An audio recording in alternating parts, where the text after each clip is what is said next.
Benazir Bhutto's public and personal life has been marked by tragedy, triumph, and scandal. My colleague Ann Curry, who sat down with Mrs. Bhutto twice in the last several months, is here now with more on her life and legacy. Ann, good evening. Good evening, Lester. In fact, knowing that Bhutto was at risk during our interview, we asked her about the possibility that she would be killed. Difficult to ask then, but haunting now. Some of what you're about to hear has never before been broadcast. I love the people of Pakistan. I have lived for the people of Pakistan. I entered the politics of Pakistan for the people of my country. They look towards me with hope. Victory and defeat, I can't say what the end will be.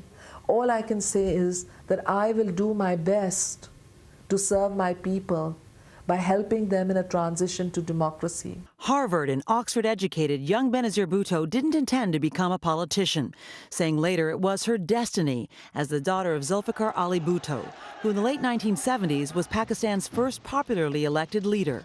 He was executed by the military and she was imprisoned for 5 years, but rose to become the first woman elected prime minister in the Muslim world in 1988. The day of the dictator is over. Corruption accusations forced her from office. She claimed they were politically motivated. Still, she was elected a second time in 1993. But new charges of corruption drove her from office again, and later into exile with her 3 children. Though away for 8 years, she never lost hope for Pakistan's future, she said in an interview with NBC News last summer. I believe my arrival in Pakistan will galvanize the moderate forces and the democratic forces. This past October, she returned home, greeted by hundreds of thousands of her supporters, and this. A suicide bomber attacked her motorcade, killing 170. 3 days later, Bhutto consoled mourners in her home. Emotionally exhausted, she again spoke to NBC News. What if you die here, in this effort? What if your life is taken from you and the suicide bombers are successful? Will it have been worth it? Well, everybody has to die one day. I certainly hope I don't die. I remember my father, when I saw him, he told me I never saw any of my children married. In the last day of his life, he said, I never saw any of my grandchildren. And I've always thought that one day I would like to see my grandchildren and to see my children married. So of course I pray not only for my own life, but for the life of all my supporters. But will it have been worth it to have lost your life here for this cause? I have a choice to keep silent and to allow the extremists to do what they are doing, or I have a choice to stand up and say this is wrong and I'm going to try and save my country. And I've taken the second choice. I hope God will protect me, but at the end of the day, I can't keep quiet when there's a threat to take over my country.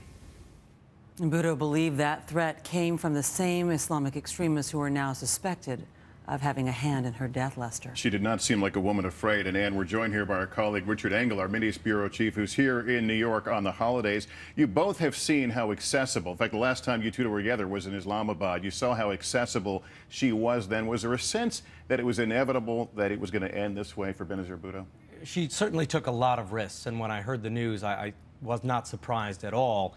She had to go out in these public rallies. This is election season right now, and because of her alliance in the past and because of her alliance with the United States in particular, she needed to galvanize public support. So in a degree, she took a lot of risks, but she probably had to do them. And I overheard you guys talking. You talked about this at the time. We did. We got together. We were looking Not at each surprised. other, and we were saying, you know, my goodness, I mean, the risk she's taking, and then she insists on being here and staying here, even after that first suicide attack on October 18th. What happened today was what they failed to do in October. That time, there was just a suicide bomber who attacked her armored convoy.